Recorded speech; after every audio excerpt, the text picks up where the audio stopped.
Please be seated. The beginning of the good news of Jesus Christ, the Son of God.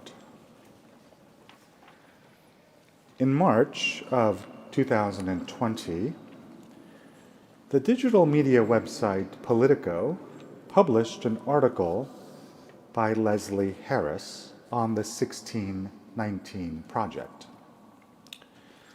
Leslie Harris is a professor of history and African American studies at Northwestern University. She is African American. Her article was titled, quote, "I helped fact-check the 1619 Project. The Times ignored me."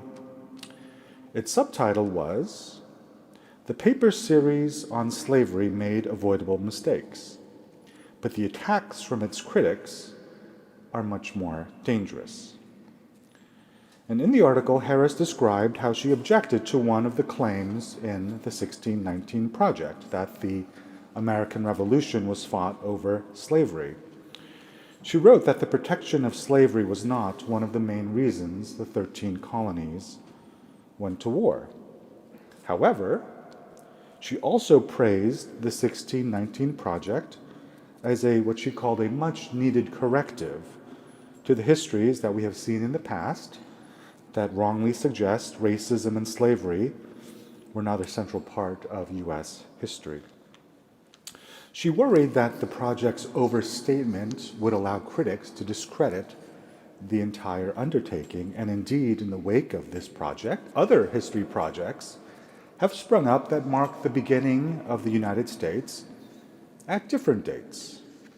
There is the 1620 Project by the National Association of Scholars, which starts with the Mayflower landing in 1620 and puts the pursuit of liberty at the center of the story. There is also, if you remember, the 1776 Commission, nicknamed the 1776 Project, an advisory committee established by our last president, which sought, in his words, to promote patriotic education. The intense controversy over the 1619 Project shows that how we understand the beginning of the history of the United States is not an academic debate among historians. How we understand our beginning influences how we understand ourselves today. So depending on what date you use, or we use, 1619, 1620, 1776, or another date, depending on what date we use, we have a different understanding of who we are as Americans today. Our past shapes our present. And so when Mark begins his gospel with that famous opening statement, the beginning of the good news of Jesus Christ, the Son of God, the very same stakes are at play. Mark is not undertaking a neutral recitation of facts. He is not giving us information. Rather, he is asserting a particular kind of history that seeks to shape how the early followers of Jesus should understand their own present moment. How they view their past is how they will understand their present. Now, Mark could have started his story very differently.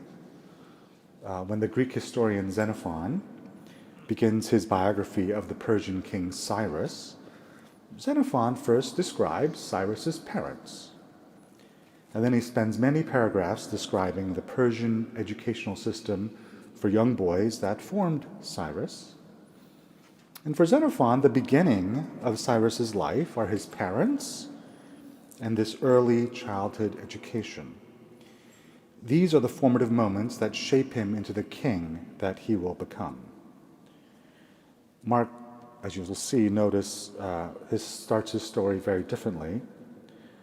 The beginning of the gospel of Jesus Christ does not start with the parents of Jesus or with Jesus' early education as a young boy. In fact, we could say that the beginning of the gospel does not actually begin with Jesus at all. The beginning of the gospel starts with John the Baptist preaching the words of the prophet Isaiah.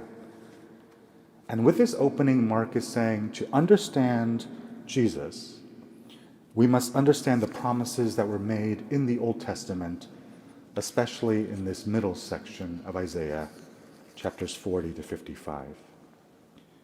And in its historical context, the middle section of Isaiah, 40 to 55, was written to describe the coming of the Persian king Cyrus.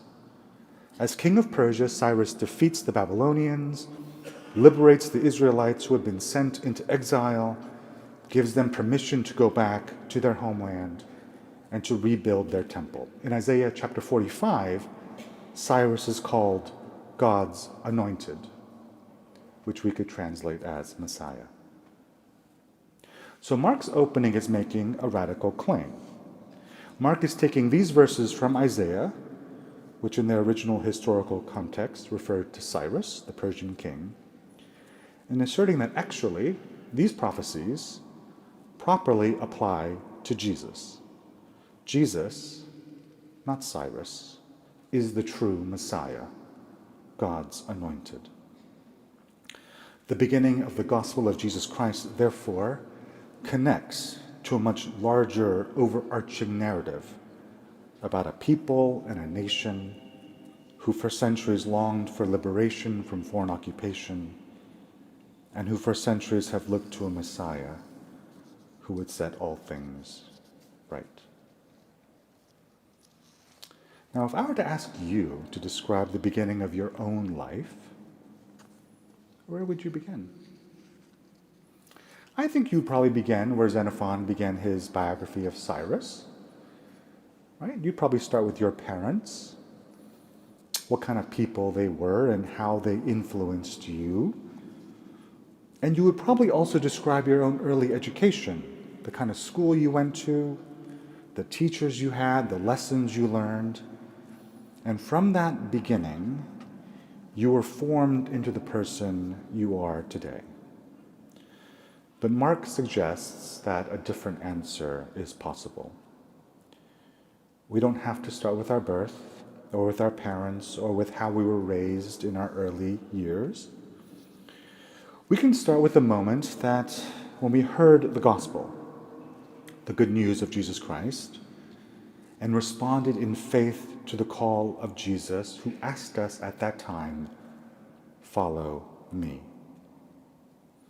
This beginning of our lives then connects our story to a much larger, overarching narrative. A story of creation, fall, and redemption in and through Jesus Christ. A story where we find ourselves today, waiting in these last days for our Messiah, for Jesus, to return and to set all things right that are wrong. If we make this the beginning of our life story, if that is our true past, then how might our lives be different today?